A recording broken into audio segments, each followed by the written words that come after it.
See what this baby's got inside it. Hey, what's up, guys? Brett from Haptic Intel here. Barf, barf, ew. We suck you off, Phil. Oh, Josh, I hear screaming. Oh no! It's gone. The controller's gone. Look at that. You look fucking fantastic. Welcome to Haptic HQ.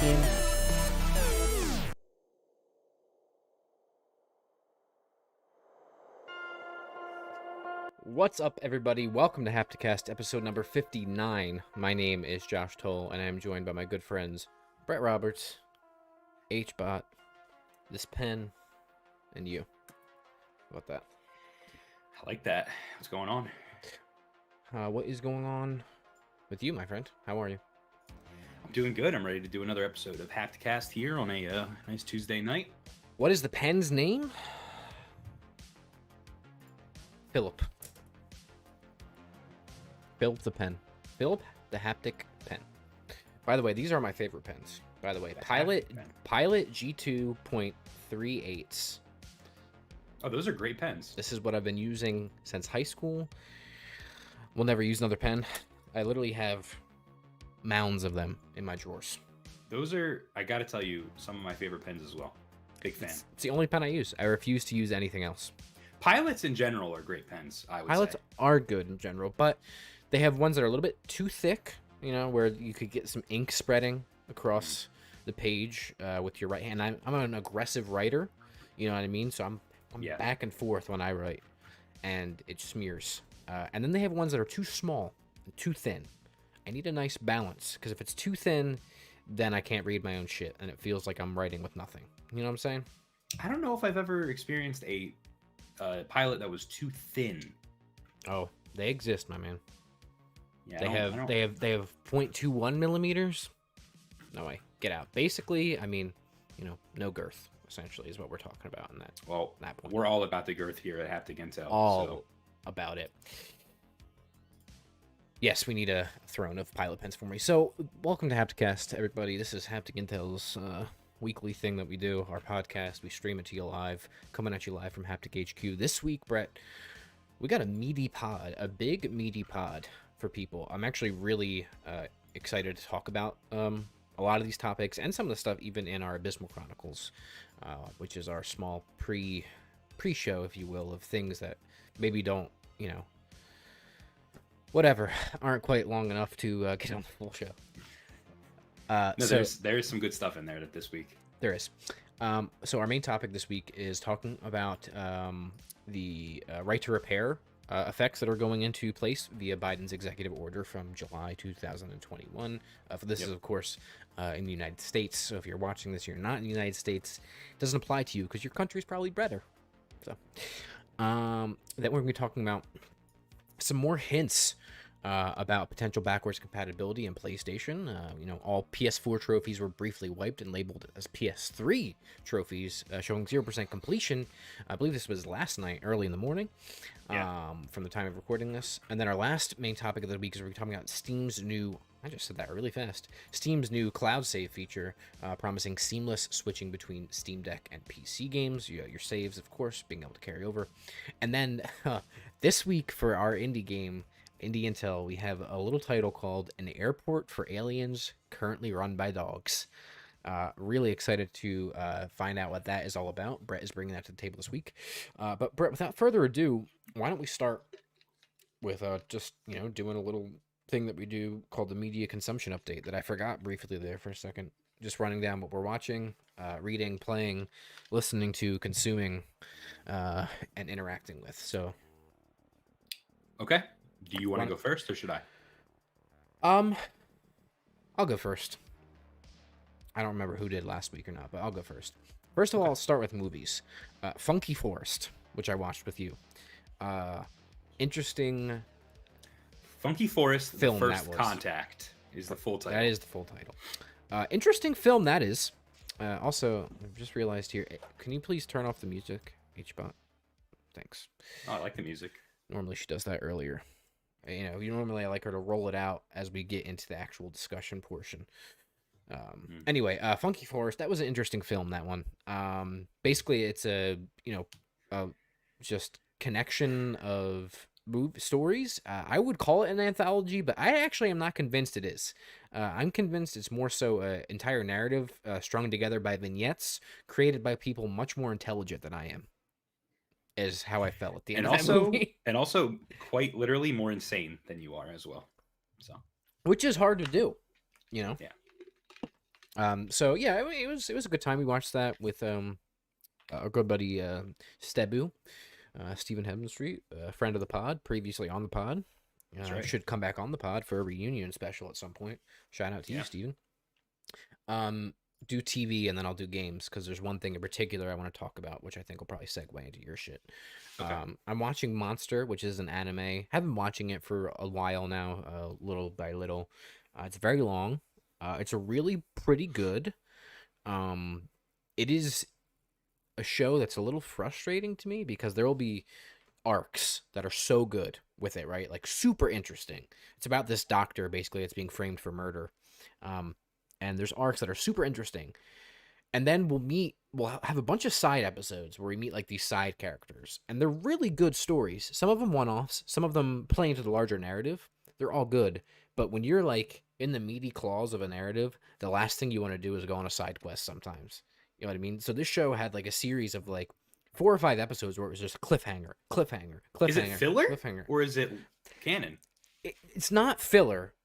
It's side quests that either tangentially or directly relate to the main plot. And it's a horror anime, right? From what I've heard. No? Thriller anime, I think, is probably a better classification. Horror elements, sure. But I think thriller drama is probably the better way to describe it. Okay. But I don't know. Sometimes I don't want to go on a side quest. You know what I mean? And it's like 80 episodes total, so sometimes I really don't want to go on a side quest because I'm really interested in the main. And there's also episodes where there's just like 5 or 6 where we don't see the main character at all, and it's like, what are we doing here? Can we get back to the main character? That's weird. But good overall, nonetheless. I'll give you my full thoughts once I get to the end of that. I think I'm a little over halfway through. I don't remember, somewhere in there. And then watching Firefly, we talked about last week of Joss Whedon descendancy, if you will. How unfortunate. Unfortunately for that, I got a fucking hair on my microphone. I love Firefly. It is really, really good. I'm on a kick of just, gritty, lived in, sci-fi right now. Between finishing Battlestar Galactica and then moving on to Firefly. I love it. It's very good. Space Western. Don't know what else to say about it other than I like it. I'm almost done. Mm-hmm. I recommend it. And that's it. That's cool. Games, Halo, of course. Still playing the Pedestrian a little bit. A little more than halfway through that now. And the rest of these pretty much relate to you. So we played Nickelodeon All-Stars Brawl, which I gotta be honest with you, I hate. I think it's terrible. I think it is the most milquetoast version of a Smash clone I've ever played. Dude, the fact that there's no voices make that game feel so barren and like empty, if that makes sense. Mechanically, it's sound, sure, no doubt, but I have no interest in ever playing it again. The roster and the no voices is just baffling. Yeah, it's no good. It's no good.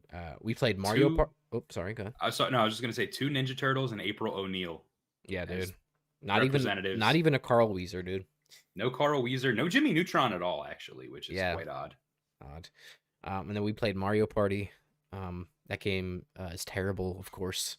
Really just not good at all. The most exceedingly frustrating party game I think one can ever subject themselves to. And then we played GTFO. Got it on PC on sale via CD keys. It's very good. It's a pretty good tactical shooter. But not like overly complicated either. I feel like we figured out general mechanics pretty well. Now there's some survival elements that we need to figure out how to get over, but it's cool because I think you can make it as complex or as not complex as you want to. Like there are terminals where you can actually physically type commands in and things like that, or you could just stumble across stuff. Mechanically sound, it looks really good too. I enjoyed it. Yeah, I like it a lot too, and it's got like a nice world. Like you said, you like these new or these well, not new, but you're discovering these sci-fi worlds that feel lived in, and like Right. all these things exist, and there's a purpose for them. I feel like when we play GTFO, I'm like, oh, okay, like this is a really fucked up Yeah. place I'm in right now, and you know what I mean. Like it just has that feeling to it. So Yeah. Very Aliens almost esque. very much so. Yeah. You're basically, for those that don't know, you're basically like a prisoner, and they send you in this pod. It's almost like the Matrix when when Neo's in those pods. Right. But basically, they send you down on a team of 4, and you go deeper and deeper and deeper into this like lab. Right. And you're like tasked with doing these missions. But basically, it's like very dangerous. The people that sent you know you're probably gonna die, Right. and your objective is to just GTFO, man. So That's right. And then last but certainly not least, and maybe the thing that I am working on the most or playing the most is Yu-Gi-Oh! Master Duel. This is what we've basically always wanted, right? This is a legit version of YGO Pro. Yep. I mean, yeah, Dueling Network. It is good. I'm having a lot of fun with it. I think it's a free-to-play game that you absolutely, totally do not need to put a single penny into to actually get out of it what you want. At least so far. Well, so far, sure, but I spent all of those initial gems and have still been able to pretty easily build some of the decks that I want and the cards that I want. And I think as long as you understand that and you like are singularly focused on like, okay, I want to build this deck, this deck, this deck, and this deck, and I want to have maybe a few competitive decks, I think you'll be fine. If you're trying to like fucking collect them all or like you don't want to do that. That's not going to happen. But it's content complete. I mean, with every card in it ever released, as far as I understand, updated ban lists, pretty good competitive play, a very long kind of in-depth story or solo mode where it takes you through basically every kind of card shtick in the game, even, and I mean even outside of like pendulum links, I mean like actual specific monster types and like Archetypes, just archetype. Like it's really in depth, and really really cool and pretty good. And also reminds me of how much I hate some of the fucking abysmal archetypes and shtick cards, if you want to call them, that Yu-Gi-Oh! Has done in the game.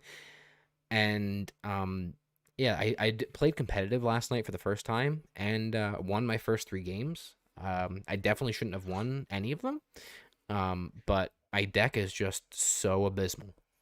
I mean, you remember my Dark World deck, which is what I used. Yeah. But now take that and add an entire another shtick into that with the danger mechanic. Mm-hmm.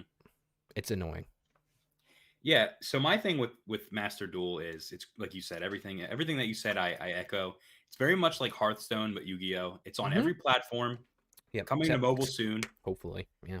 It's on Switch, so you can take it on the go. And the cool thing is all your progress transfers wherever you go.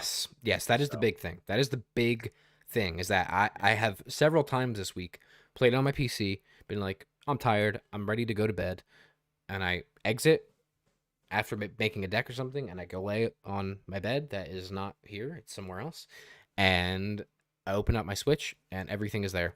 What do you mean, dude? You don't just lean back all the way and just go to sleep? Yes. So my main gripe is that the online mode is just... Yes. That's it. It's just online mode. You can play with friends using like private lobbies, but there needs to be like a filter. So I'm not saying you need to cater to like people like us that are like kind of new to the game, but like there should be a mode, thing where you could. Well, we're not new to Yu-Gi-Oh. Well, to the newer mechanics, I mean. Sure. Okay. Yes. I understand what you're saying. Yes. Yeah. So you should be able to filter it and be like, okay, I don't want to be able to duel against people that are using links, or I don't want to duel against people that are using pendulum. Now, I'm sure they won't ever do that because it's taking away from. Might be hard to find a match. Yeah, and they're basically like, this is our game now. So like, we don't care if you don't like Pendulum, we don't care if you don't like Lynx. That's it. But I think it'd be pretty cool if they put rules on, or even if they allowed you to make custom lobbies where you could have 4,000 life points instead of 8,000 life points. Like that would be a cool thing. Dueling Network and Dueling Book or whatever, they used to let you do all that. So I think that those are some things that would be very helpful. Yeah, custom games would be good. But yeah. Why don't we just transition into you then? That was it for me. Yeah, so I've been playing Master Duel and GTFO, as we said. Halo. Been playing a lot of Halo with you lately. Mm-hmm. Have not been playing Apex ever since my account was banned. Yeah. Can I just say, I think we're very good at Halo. Oh, yeah, I think we're pretty good at Halo, too. That's it. That's my comment. Yeah, I would argue that we're above average at Halo. Yeah. Christian in the chat says trying to hop back into Halo with y'all at some point. Well, we're very good, so anytime you want to play, just please. We gotta join us. We gotta get you ranked, by the way, because Brett and I are almost at Onyx. Yeah, we won, I think, every placement match that we played and got very, very high, which is also worrisome because I don't want to get to a point where we start to decay out. Yeah. So, anyway, continue. I'm sorry. No, it's fine. Yeah, so Halo, having a lot of fun with Halo, which is surprising. I never thought I would like it, but it's fine. Yeah, it's good. They just updated the store, by the way, today, and like made all those changes. Yep. Ass. It's not good. It's very bad. Yeah. They're selling a helmet by itself for $7, and they think that's better than selling a whole armor set for $20. Right. Bad. Anyway. Movies, I watched Funky Forest, which we've already talked about. Now, my TV and anime, my TV shows that I watched, this is where it's going to differ from what we talked about with you. So, I last night started, again, Attack on Titan. I started watching it with my fiance years ago, and we both kind of fell off waiting for like all the seasons to come out, and then we just never picked it up again. Sure. So, I think we were literally on season 2, and now there's 4 seasons. Correct. So, I really want to like finish the series and I want to know what happens. So I am starting from the very beginning and I'm on episode 4 now. So I'm, seeing all these slick moments happening again, which is really cool. Yeah.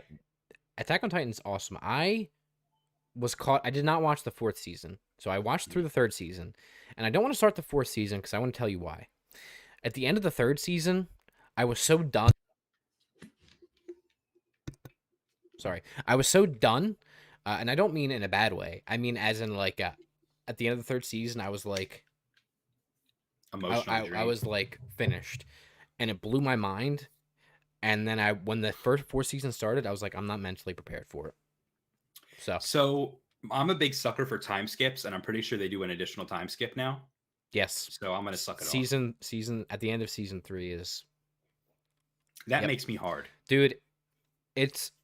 It's so fucking slick. I cannot even tell you how incredible, and I don't even know what happens in season 4, and I've heard it's awesome. How incredible the end of season 3 of that show. I mean, it will literally cut open your skull, take your brain out, and blow it up. So here's the thing, right? And I don't want to dwell on this too long because we have a long pod to do, but sure. Here's the thing about Attack on Titan that people don't understand.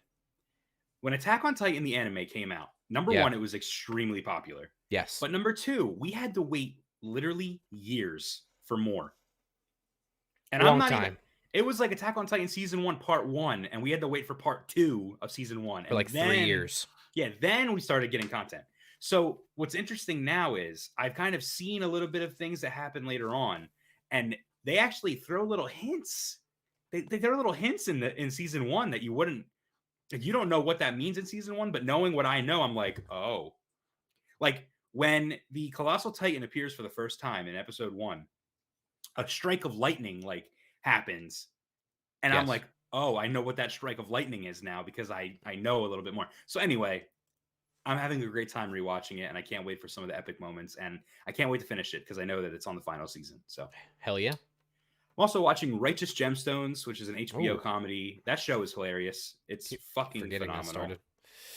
See, so episode 1 started. It was a little slow, but it was funny. But I didn't know where they were going to take this season. Season 1, right off the bat, they had a storyline where he was getting blackmailed, right? Sure. This season, you don't actually get that till episode 2 or 3. So very interesting, but very good. Smiling Friends is a show that I've been watching I with forgot you to include that. Yeah. and Steven, and that show is hilarious. Animated series. And then Yep. finally Peacemaker, which is also a very good, very funny series. I just watched episode 4 and it was great. So that's what I've been watching. Very good, my friend. With that being said, I'm going to look at the chat real quick. And Christian said, play Splitgate. Yeah, play Splitgate. Well, I don't need to play Splitgate because I'm playing the actual Splitgate, which is Halo. Although I do like that mechanic of the portals. That is pretty cool. Yeah, Splitgate's good.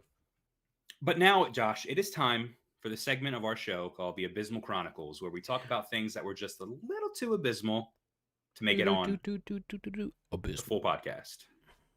So we're going to start off with video game releases. This week, actually today, The Artful Escape launches on PS5, PS4, and Switch. Very good. Also on Game Pass. Please play it. Yes, on PC as well.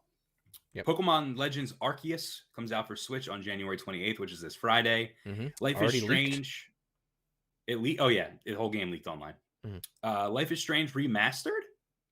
Yep. This is the first game. Yes. So I didn't know about this until today, and I put it in here, and it's coming out for everything and Stadia, and is rumored to be a PS Plus game for this month. Which you might be thinking, but we already have Life is Strange. Yes, that's true, but this is Life is Strange 1 and 2 combined. So and remastered. Right. So cool. That's coming February 1st, apparently. So it'll be launching with Game Pass, which is cool. Or with PlayStation Plus, sorry. Supposedly. That's just a rumor. Yeah. Well, actually, it's funny you say that because the PlayStation Plus leaker that has been nailing it lately has been quiet. So either he got caught or he's holding out. Yeah. And then finally, Dying Light 2 will be releasing on PC, Xbox Series X and S, and I'm assuming Xbox One, and PlayStation 4 and 5 on February 4th. Yep. Still ready and excited for that game. Yeah. So without further ado, let's hop into our topics here. Number 1, Respawn is working on 3 new Star Wars games. Fuck Respawn. Unban my Apex account. I did nothing wrong. So the 3 games that they're currently working on are Jedi Fallen Order 2, an FPS from the co-creator of Medal of Honor, and a strategy game from former XCOM devs. What are your thoughts on these, Josh, as a big Star Wars fan? I want the Fallen Order sequel. I don't understand. I don't understand why we need so many other Star Wars games from Respawn. Why can't they just make Fallen Order 2? Why does there have to be all of these other things they're doing it? Is that an EA decision? Is that a Lucasfilm decision? Why? Well, I'm going to guess it's an EA decision because they're stupid and dumb and don't know what they're doing. And they're the worst game company in the world. I just don't want all of those fucking games, dude. And then I don't think we didn't put it in anywhere else, but also of note that EA is not, DICE specifically is not developing Battlefield 3. Mainly because their contract Battlefront. Yes, thank you. Mainly because their contract with Lucasfilm, their exclusivity deal is up. Good, as it should be. Next up, GameStop will reportedly be selling PS5 consoles in stores on Thursday, January 27th. This is coming from VGC. So VGC says that this information is coming from tech newsletter The Shortcut, which said it was informed of the retailer's plans by GameStop employee sources. So this is fairly common. GameStop employees will get the scoop from corporate. They'll get a little letter that tells about all the deals that are going to be coming to the store and stuff like this as well. So this is fairly common. GameStop last sold PS5 bundles at selected stores on January 14th, but they were reserved for Power Up Rewards Pro members. And additionally, last Friday, GameStop also offered Power Up Rewards Pro members the chance to purchase a PS5 bundle online. These were priced at $744 and included a console, an additional Cosmic Red DualSense controller, Call of Duty Vanguard, a 12-month PlayStation Plus subscription, and a $50 GameStop gift card. So yeah, I think if you add all that up, it's probably good. Cool. I have a problem with them doing those bundles. Like, they do it to force people to buy it, obviously. But I specifically wanted to throw this in there just as maybe a PSA. If you're still looking for a PS5, check your local GameStops this week and see if you can't get your hands on one, if you still need one. I do feel like in the next couple of months, this supply chain issue will be better, so it will be slightly easier. But still, check your local GameStops. Also, shout out to Yuki in chat who says, sorry they did that to your account, your Apex specifically. Yeah, well, there's been an update. I didn't get to say anything on the pod yet, but so they messaged me this morning at 2:44 a.m. and said that they reviewed my account again, and I did get banned for good reason. So I'm not getting my account back. The problem is my account is still I still have access to my account. It's not actually banned. So Right. So you're taking them to arbitration. I'm taking them to arbitration because listen, I'm not going to spend money on Apex. It's my favorite game. Like right now, it's my favorite multiplayer game, regardless of what Josh and Christian say anymore. I've spent so much money on Apex. I do not want to spend any more money on Apex unless I know my account is in good standing, because I don't want to spend more money and then get shafted if they decide, oh, we forgot to turn your account off, and they just turn it off, right? For sure. So I'm going to take them to arbitration. There is a method where you can basically sue them and get what you need, because support is bad. So very sad. Well, thank you for that update. Continue. Yes. So Gearbox Software CEO Randy Pitchford, who is very, very bad, says that Microsoft and Sony have never been competitors in his mind. This article is coming from Game Rant. So recently, Randy Pitchford tweeted about the relationship between Sony and Microsoft in the wake of the latter's massive acquisition of Activision Blizzard, saying that in his mind, the two console giants have never been competitors. That is fucking absurd. Pitchford's comment has some people scratching their heads. Yeah, right here. As Microsoft and Sony have clearly been competing with each other ever since the original Xbox was released to go head-to-head with the PlayStation 2 decades ago. These are his official tweets. Are you ready? Wait, can I just, before we get into this, say, we do understand. Hey, Randy, listen, put down your flash drives for a second and listen to me. You do understand, right? The Xbox was solely created as Bill Gates' words, solely created as a competitor so that PlayStation did not dominate the console space. You understand that, correct? Okay. If you don't know, Randy Pitchford has a very shaky child past. molester. He's a pedophile. Look it up. There's definitely some very insane things that have come forth about him. Just type in Randy Pitchford flash drive on Google and you'll find the story. I don't know how he's still a CEO of a company with these. I don't know how he's not in prison. Well, that too. Continue. So this is his official word. This is what he clarified in a tweet. He said, "How long is it going to take before Sony, remembering that it is a consumer electronics company, can be happy with Microsoft, which is a software company, having Microsoft software running..." Okay, this is just a run-on sentence. "Having Microsoft software running as third-party apps on Sony's hardware. In my mind, they have never been competitors." Sony's like, they better not pull Call of Duty from our platform. Microsoft's like, bro, having our games on your platform is what we've been trying to do all along. I guess spending $2.5 billion on Minecraft wasn't enough to convince you. What he's not realizing here is that not all of Xbox's acquisitions have been treated like Mojang and Minecraft. Minecraft was a special cause there, okay? Microsoft opted to keep Minecraft on PlayStation platforms. But what about Elder Scrolls when they acquired Bethesda? Right. So this is he's wrong. First of all, I don't know why he thinks anybody still cares about what his opinion is. Right? I don't know how he is the CEO of a company. I don't know how he is not in prison. I don't know what the hell he's talking about. Because he's wrong, inaccurate, and a moron on several fronts. Yeah. Here. And I'm sure, absolutely, Xbox would love all of their, Game Pass. They want that on PlayStation, absolutely. Oh, yeah. But, continue. I don't want to go off on another huge tangent. Randy Pitchford's an idiot. He's bad. He's not good. Yeah, he's wrong. So, case closed. He's wrong. We're right. We're not sorry. Not sorry. Blizzard announces a new survival game while still reeling from multiple controversies and being acquired by Microsoft. This comes from The Verge. The currently unnamed game is Blizzard's newest IP since Overwatch, which is really crazy. They say we are building a survival game in an all-new universe, and they're hiring, and that's all we have.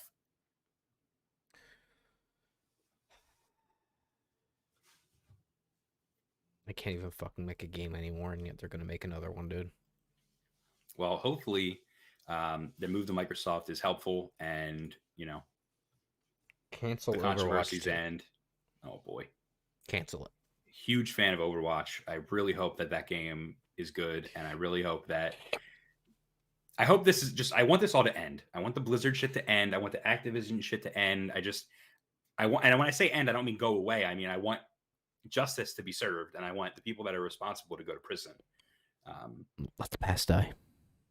Kill it if you have to. No, I don't want Overwatch to die. Well, speaking of Activision, employees at Activision studio Raven Software formally organized a union. This is also coming from The Verge. So after 5 weeks of striking, the QA testers at Raven Software, a subsidiary of Activision Blizzard, have formed one of the first unions in a AAA game publisher, which is fucking huge. The union, known as the Game Workers Alliance, was formed in association with the Communications Workers of America, also known as the CWA, a labor union that represents telecommunications and digital media workers. What do you think about this? I think it's good. That's it. I think it's good. I would love to have a longer conversation about this at some point. But obviously unionization, in my opinion, is good, especially in the United States, because workers' rights don't exist essentially.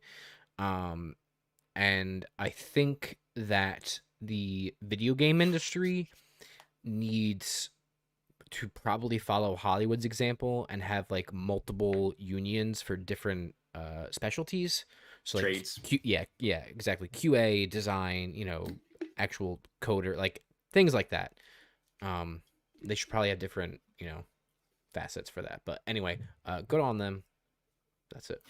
Yeah, some backstory. Basically, back in December, 12 QA workers were laid off, sparking a walkout at the Call of Duty support studio.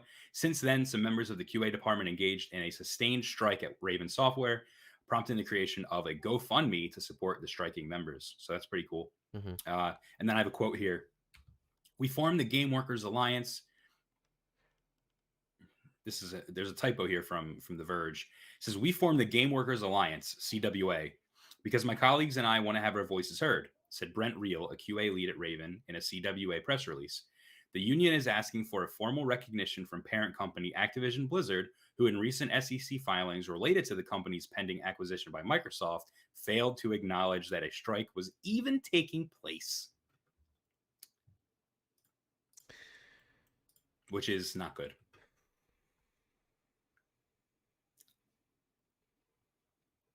That's it. So that's all I have for you in the Abysmal Chronicles today, ladies and gentlemen. And before we roll the intro and before we start the official topics of the show, I want to take a second to shout out W Energy. That's right. So if you don't know what W is, it's WGG. W was formulated to give you focus and energy with no jitters or crashes. Their formula contains vitamins, amino acids, and nootropics, including the patented Neurofactor.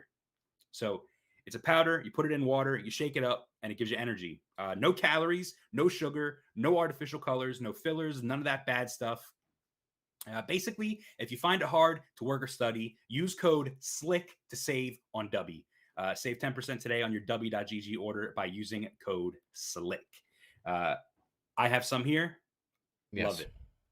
It's slick, and that is why our promo code is slick. By the way, our promo code is slick. Okay. That's the slickest thing I've ever heard in my life. Just so everybody understands that. Yeah. So just for full transparency, we are sponsored by W. And if you use our code SLICK at W.GG on your purchase, you save 10%. That 10% goes right to us. So you'll be officially supporting the show. And we appreciate that. And we appreciate you. That's right. My favorite flavor is Dub Sludge. It's Granny Smith apple. Dubby really Sludge.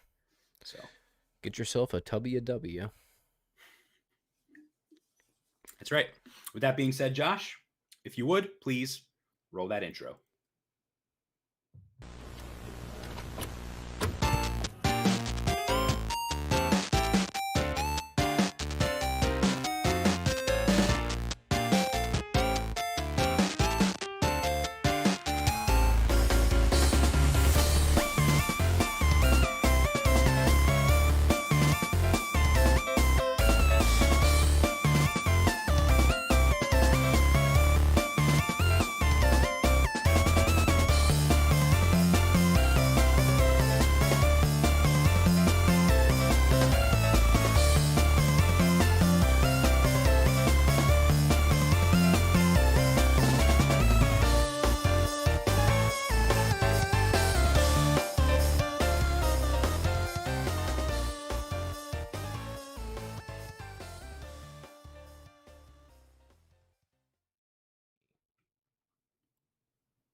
All right. What do you got for me? So, Brett, our first topic for today. Let's see. In July 2021, President of the United States of America, Joe Biden, signed an executive order that included support for consumers' quote-unquote right to repair in the United States. We're talking Basically, politics on a gaming podcast? kind of. What is this? Not What is really. happening? This is outside of the political spectrum. Everybody should agree on this topic, and if you don't, you're a corporate shill. So, basically, this established a quote-unquote competition council to coordinate and monitor progress across the entire federal government in providing cost savings to U.S. consumers. This all comes from the White House press secretary, by the way, Jen Psaki, I think is how you pronounce her name. I'm not entirely sure. Anyway, following this executive order, following the executive order's support for the right to repair, the FTC, the Federal Trade Commission, will now ramp up enforcement actions against illegal repair restrictions. This is starting now, which is why President Biden tweeted this out behind us. So since July, when this executive action was signed by Biden, big firms like Apple and Microsoft voluntarily announced changes to their policies so that consumers can readily repair their own phones and laptops. Now, this is big. Let me give you a little bit more framing and then let's discuss, Brett. So basically, there is an entire quote-unquote rights to repair movement. It's actually an official organization, and they've been advocating and pushing for the right to repair to be enshrined for years, arguing that electronics manufacturers have hurt consumers and diminished competition by restricting consumer choice to fix their own products. Basically, have a choice of, where to go to fix your shit instead of just going back to the manufacturer always. From Biden himself, he said, quote, too many areas. If you own a product from a smartphone to a tractor, you don't have the freedom to choose how or where to repair the item you purchased. It's broke, he continued. Well, what do I do about it if it's broken? You had to go to the dealer and you had to pay the dealer's cost, the dealer's price. If you tried to fix it yourself, manufacturers would void the warranty. Yep. So, end quote. So basically, the Biden administration has pegged the right to repair as a competition issue, arguing that diminished repair options increase consumer cost and crowd out independent repair shops. Yeah, 100%. And absolutely, Yuki, no meme. This is amazing. And again, this is not a political thing. This is good for everybody. Yeah. If you're a consumer, you have a phone, you buy shit. Guess what? You buy electronics. This is good for you. Yeah, I real quick, I do want to point out Yuki's comment. She says, does this mean I can get ice cream at McDonald's after 10 p.m.? So I know you said no meme afterwards, but literally no meme. The reason McDonald's ice cream machines are always down are because they have a special repair person that they have to go to repair the machines when they go down. So yeah, no meme. This could mean we could get ice cream at McDonald's past 10 p.m. How about at all? Or at all. This would cease the constant, reason why their machines are down. Yep. Which is insane. But that's an excellent point, actually. Maybe that's what we should have titled this video. Yeah. Ice cream at McDonald's after 10 p.m. But yeah, no, this is awesome. So I mean, for us, gaming focus, this basically means, right now, if I were to open up the internals of my PS5, right, to take out the fan, to whatever it is, actually open up the internals of it, or just to open it up to look at it, right, if I think something's wrong. Basically, that would void the warranty of it. And if something actually happens that is not directly related to my fault, PlayStation would be like, you broke the seal, we can't fix it for you. And that's the important thing to mention is that they literally have been putting stickers on the consoles that say, if you break this sticker, your warranty is void, which is fucking insane. Yeah. So this basically counteracts that. So now not only do you have the ability to repair it or fix it yourself, or just, take a look at the internals or adjust something yourself that doesn't directly impact any of the actual functioning of the console for it to be under warranty, but also you have the option to, now you can take it to a local repair shop. You can take it to a local phone, somewhere that is not the manufacturer themselves, and pay that local person, right? Thinking like a mom and pop shop, pop-up stands, whatever it is, to repair it yourself and not void the warranty if there is a critical failure with your device. This is huge. Yeah, think about years ago when you would go to the mall and there would just be thousands of phone repair kiosks, and you could take your phone and if the screen was cracked, they would replace it. Mm-hmm. They even would start customizing iPhones, if you remember, different color backs, different color buttons. Mm-hmm. But over the years, Apple has gotten really strict, and they say like no one's allowed to work on our products but us. So this is huge. This is going to bring business back to, like you said, these mom and pop shops. It's going to create a lot of jobs. And then also, I mentioned this on Twitter, the electronic waste. Right now, what happens is someone has an iPhone, the screen cracks, and what do? They could take it to Apple and they could spend $200 to get it whatever Apple's price is. Yeah, exactly. Or they could just throw it away and probably get a better deal on just, getting a new phone at like Verizon or something, right? So now we're going to have people that are sticking with their phones a lot longer than they used to, and that's going to create a lot less electronic waste, which is great for the environment. So it's a win-win, really. Yeah. This is a win for everybody if you're a consumer. This is a good thing. This has, again, there's no political tinge to it at all. It's just genuinely good for consumers. And Yuki makes a good point, too. I guess just speaking on the notion of there's a lot of applications and areas where this is going to support that we might not even understand or know about. But Yuki says medical equipment as well, which would be good across the board. And, McDonald's ice cream machines. So, yeah, Biden mentioned tractors. Another good one would be the automotive industry with like Teslas. Like you can't, if you open up the electronic battery compartment of your Tesla, like you void the warranty. Yeah. So hopefully this applies to that as well. I'll give you another example. My car is a lease. I can only have it serviced by Volkswagen dealers. Even if it's something that I have to pay for, I have to pay Volkswagen's rates when I know I could get a cheaper rate from the mom and pop shop around the corner from me. So, I think there's a broad range of applications for this. This is only a good thing if you're a consumer. And I do agree with the specific sentiment that, it's a competition thing. It's a job creation thing. Like this is big. Now, I hope, mind you, this is part of an executive order. It doesn't mean that it's like a law. I wish there would be some sort of official, enshrined law somehow passed through Congress that gets enacted to support this in the future because whoever the next president is, whether it's Biden again or somebody else, whatever, they could just repeal it. Shit gets tossed around in executive orders all the time. So I think that I'm going to sign an executive order that we change the title of this podcast to something about McDonald's ice cream machines, and the thumbnail we changed to Biden licking an ice cream cone, because there's literally thousands of images of him like just seductively licking ice cream cones. So make a note. That's what we're doing. Thank you. And thank you, Yuki, for pointing that out. Done. All right. Signed with, what's my pen's name? Pasquale? Yeah, the pilot. I forget what it was. Anyway. Pasquale the pilot. Okay. All right. Well, if that's all we have, then I think it's time to move on to the next topic. Josh, why don't you kick this one off as well? So this is another big topic. This is fucking big for gamers, man. So for those of you that might have been online last night at 3 a.m. on the East Coast, you might have noticed that all of your PS4 trophies were wiped and labeled as PS3 games on your consoles.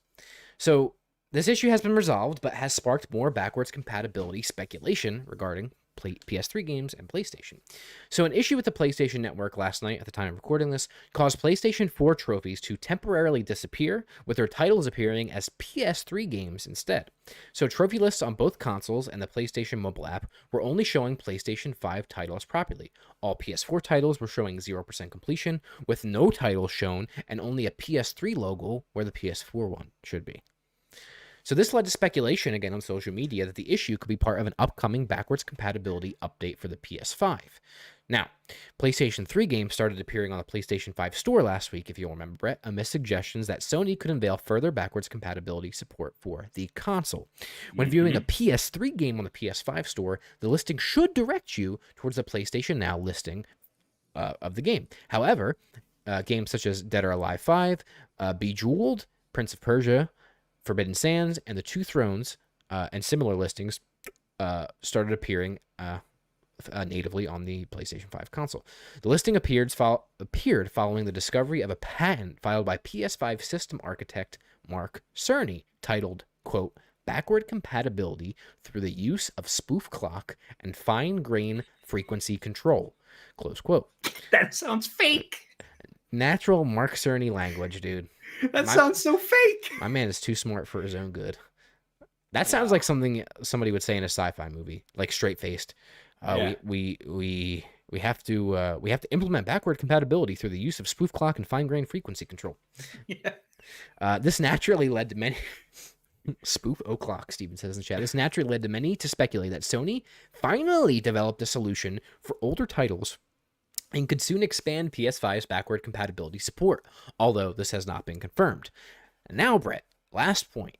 If you remember, back in December, there was a Bloomberg report which claimed that an Xbox Game Pass competitor service is being prepared by PlayStation, codenamed Spartacus, which is supposed to combine current PlayStation Plus and PlayStation Now services, and it's expected to launch for PS4 and PS5 this spring, and was supposed to be structured across multiple payment tiers.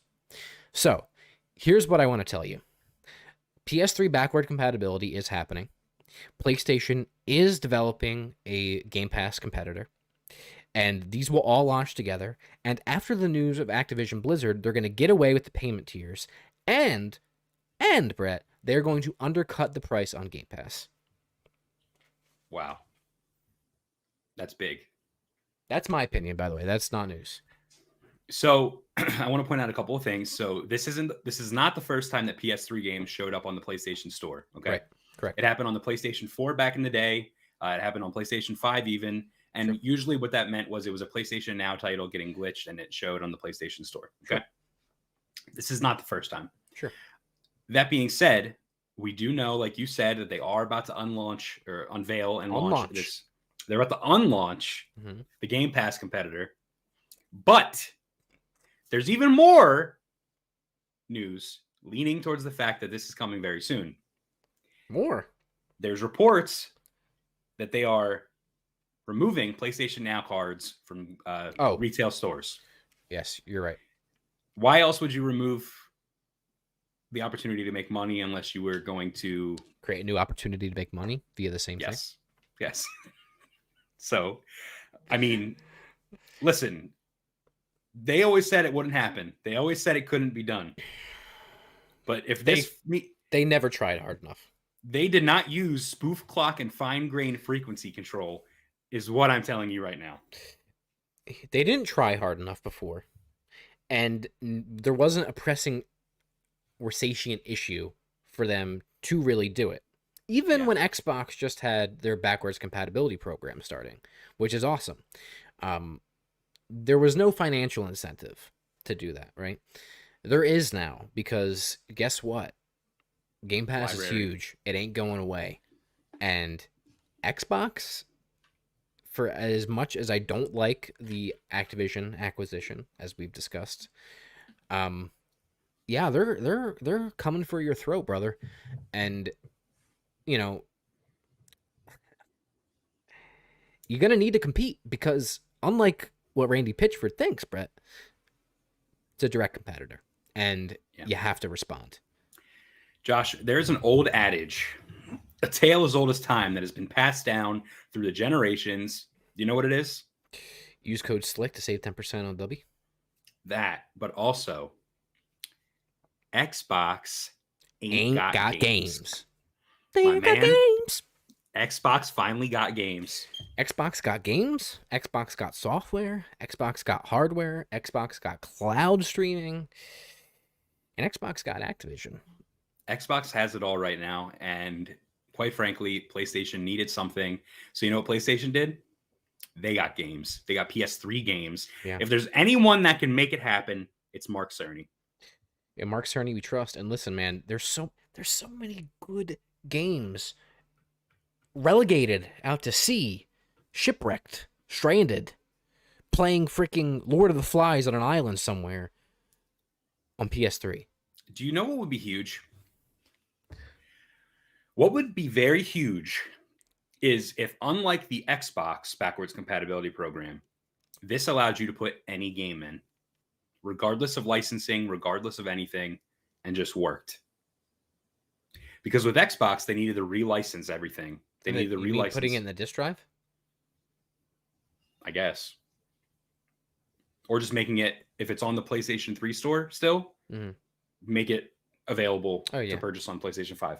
Because the thing with Xbox is there are games that aren't allowed to be on backwards compatibility because of licensing issues, whether it's music or all that other shit. Steven says, under the leadership of based Jim Ryan, let's be honest here. Ain't nobody telling Mark Cerny what to do in the fucking R&D hardware department. Ain't nobody telling my man what to do. He is running the ship over there. So Lock, stock, and loaded barrel, my man. This is a great point, though. Jim Ryan sucks. He's been very critical of PlayStation's older titles, saying that nobody wants to play these games. Why would you want to play old games? So something must have changed. Why would you want to play old games? Well, let's think about it for a second. You have two major franchises of every major installment in them relegated on this piece of shit console. The PlayStation 3 is a piece of shit. Let's not fucking beat around the bush there. It sucks. It's the dumbest thing ever. So I just read a news article. There is a PlayStation 4 emulator on Linux. You can emulate PlayStation 4, but we still can't properly emulate PS3. No. So I'm thinking Resistance. Yep. And I'm thinking, even though there's a title in PS4, but oh god, Def Jam Fight for New York. No, the other Def Jam Icons. The other. Well, Twisted Metal is another one, but that's Killzone. Killzone, yes. Yeah. Killzone. Yeah, there are quite a few franchises that are stuck on PS3. That would be nice to play. Yeah. So Metal I think it's Gear. a no-brainer, and I think it's also smart because PlayStation really needs to diversify their portfolio. They are the third-person single-player action company. Yeah. You need first-person shooters. Xbox has them. You need puzzle games. Xbox has them. You need to diversify your first-party portfolio. And what better way than to resurrect old beloved franchises? Yeah. Yeah, I mean, literally Silent Hill HD, Metal Gear Solid HD. There's these classic franchises. Like Metal Gear Solid 4 is not playable on anything but PS3. So there you go. They need FPSs, this is what Steven says, especially since Activision will be Microsoft now. Time for Killzone or Resistance Survival. Yes. Bring back Rigs. Rigs Combat Evolved. Yeah. I do agree. Killzone or Resistance, that is the way to do it. Yeah. And I really want to play Killzone, by the way. Maybe I'm just being... Or not Killzone. Resistance, by the way. Both. But especially Resistance. And if they have an FPS boost, like feature, it's over. All right. Well, I don't have anything else to say. Do you have anything else to add? Nah, let's fucking move on. All right. So last topic of the day, of the night. Steam's new cloud save feature promises seamless switching between Steam Deck and PC. Valve has revealed a new dynamic cloud sync feature designed to support the upcoming Steam Deck launch, which is coming very soon, mind you, Q2. The company said it will offer seamless save file transfer when moving between a Steam Deck and other PCs. Quotes from Valve.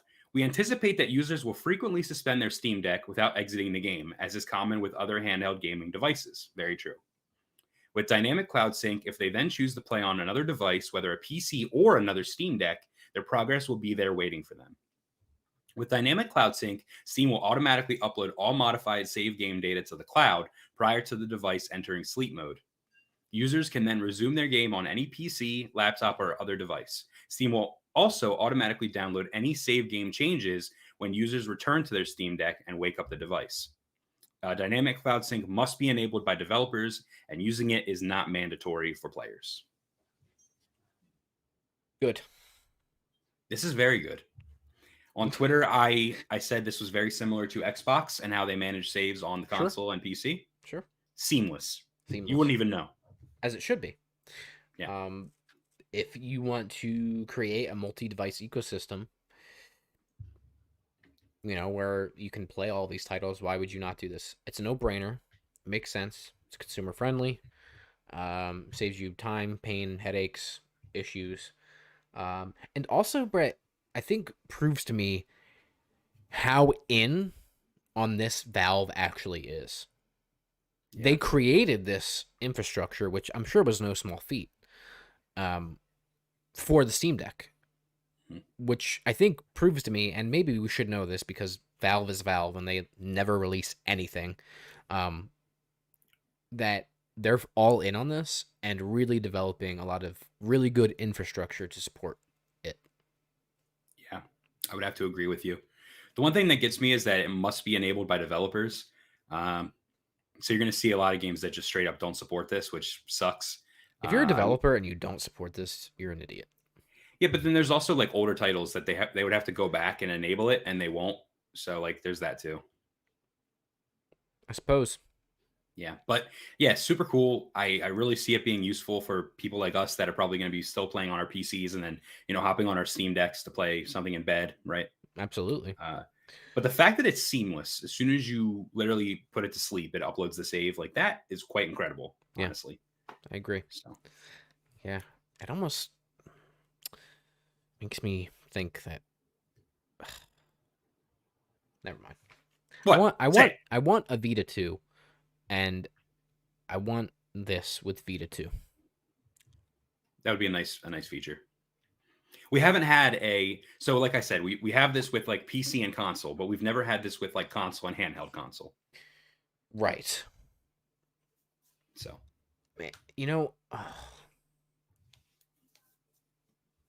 I wish PlayStation would do it with their first party releases on PC too, because I would love to play like God of War and stuff widescreen. That'd be cool. They're just different games though. That's the problem. Man. Yeah. Yeah. All right. Anyway. Well, that's really all I have. I mean, I thought it was an interesting thing. Clearly they care about the Steam Deck. They want it to succeed. They wouldn't, like you said, they wouldn't put all the time and effort into this infrastructure otherwise. And it's very pro gamer and very cool. Yes, I agree with you. 127%. Well, then for the last topic of the day, we're going to be doing Indie Intel, which is a topic where we look at indie games, we show them some love. This one is a game that is already out. So you could buy it on Steam right now. It's on other platforms too. I did not write it down. If you could look for that up while I'm reading this, Josh. So the game is called An Airport for Aliens, currently run by dogs.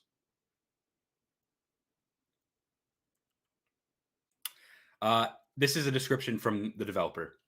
An Airport for Aliens, currently run by dogs, is an open-world comedy adventure game. You talk to stock photo dogs. You solve their problems. You catch your flight, and you call it Dog Airport Game when you get tired of saying the full title like I did 3 months ago. The game features Bribe Dog, the dog who loves bribes. Secrets scattered across the universe of large simulated airports, complete with timetables and flight cancellations. Awkward conversations with your canine fellow passengers. An alien language that you can translate to discover the bad jokes dogs write when humans aren't around. A cup of coffee larger than your body. A cup of coffee larger than a building. Spray cans you can use to cocoon the building-sized coffee monolith with festive colors before drinking it in a single gulp. A healthy long-distance relationship, and an infinite number of hands that you can use to pet any dog at any time. Platforms, Brett, is on PC, Xbox Series X, S, and Xbox One. There it is. So it is on console. Yes.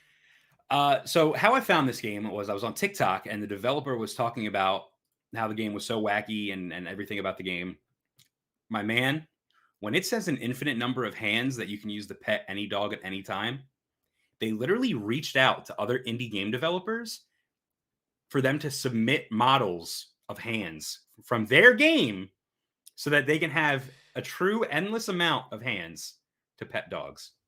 So you might recognize a hand, like as the hand spawns in to pet the dog, you might recognize it from another video game, which is really That's so cool. Oh my god, dude, the fucking Steam achievement little icons, dude. Are you kidding me? Are you kidding me, dude? Look at these. Look at that, dude. Those are the dogs. That's who you you talk kidding to. They're stock photos. You Dude. literally pet them. That is so fucking good. Yeah. Look at the bear. So more from the developer, he said, I'd really like to explain more, but the game is called An Airport for Aliens, currently run by dogs, or Dog Airport Game if you're tired. It already explains everything. Any further words, and we've used a lot, are meaningless. Pulling these sentences from the void only adds to the debt I cannot pay. Buy my Dog Airport Game, please. So If you want to pet JPEGs of dogs, this is for you, dude. It gives me Had a Full Boyfriend vibes. The game where it's like a dating simulator with pigeons. Yeah, but with dogs. But you're petting dogs, and they're also running an airport. So, wow. Yeah. Wow. So please buy it. Awesome. It's really cool and funny, and there's also like that element where it says like you can learn the alien language and translate it, and you can like find bad dog jokes written around. So like there's like some adventure elements too, which is like cool. No, I have Honey over here. Yo, Honey, sponsor us. It says, wait, where is it? Speaking of the different language, this says behind you, forsooth, my dude. That sounds like part of the language. Okay. Smell a bacon trees lifting over the land. Absolutely incredible. Wow. Look at this, dude. Look at this guy right here. Come on now. Oh. When Steven says, when did this come out? Why wasn't this in Goaty Talk? Dude, we missed it. Actually, well, no, it just came out this year, right? It just came out. Oh, no. May 25, 2021. What? That's the Steam release date, at least.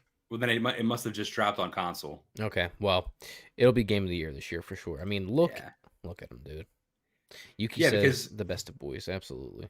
The guy on TikTok was saying like, my game just dropped, go buy it. Probably on console, yeah. Yeah. Is it on Game Pass? Did you say? No, it's not on Game Pass yet. It's just on Series XS and Xbox One currently. Okay. Maybe it will come to Game Pass. As he says, please buy his dog airport game, please. So yeah, we will link this in the description once the show's over. Yeah, this is a game that I even might want to play and do a let's play of. So that would be fun. That'd be funny. So yeah, an airport for aliens currently run by dogs. Link in the description. Brett. That's right. Well, that's it. It's all over. She wrote. It's all over. It's all she wrote, brother. It's all over. It was a good pod. Hopefully the things that we talked about that were rumors come to fruition. I want it.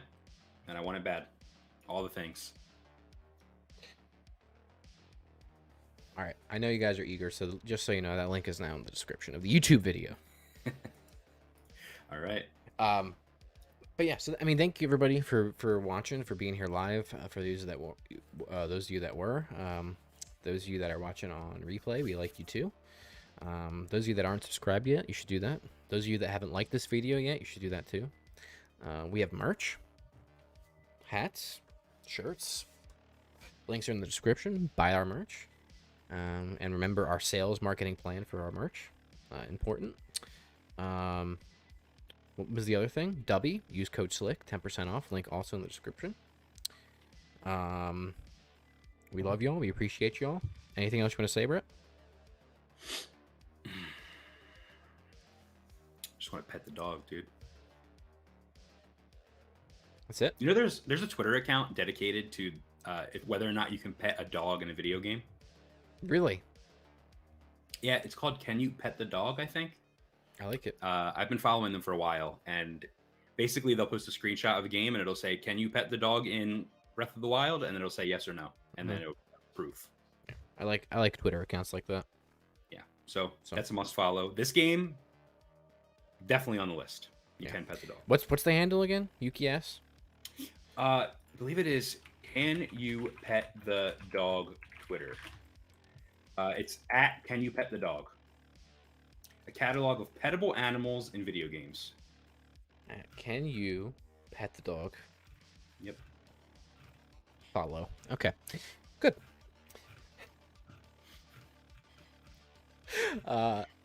Anything else, Brett? That's it. Thank you guys so much for watching. We appreciate you. We love you. Yeah. Mwah. See you guys next time. Bye-bye. See ya. Why you kick my dog? Your daughter come to my house today? Yeah, that's an old video. It is. Old video. Can you pet the dog? What do we got here? We have... What's this? Calamity Bay Games, Veil of Dust. You can pet a dog. Paparazzi. This looks like Pokemon Snap for dogs. They had what's it called on there? What's that game? Hades. They had Hades on there because you can pet Cerberus. You can pet Cerberus and Hades. Yeah. That's true. Space Boat. You can pet a dog. Aaron Tiefley Lee. Wait. Oh, this is the person. This is an indie developer tweeting at him. Okay. Little Kitty, Big City. You can pet a dog. Cyber Knights. Cyberpunk Heist RPG. You can pet a dog. Anyway. Go pet some dogs, folks. Please.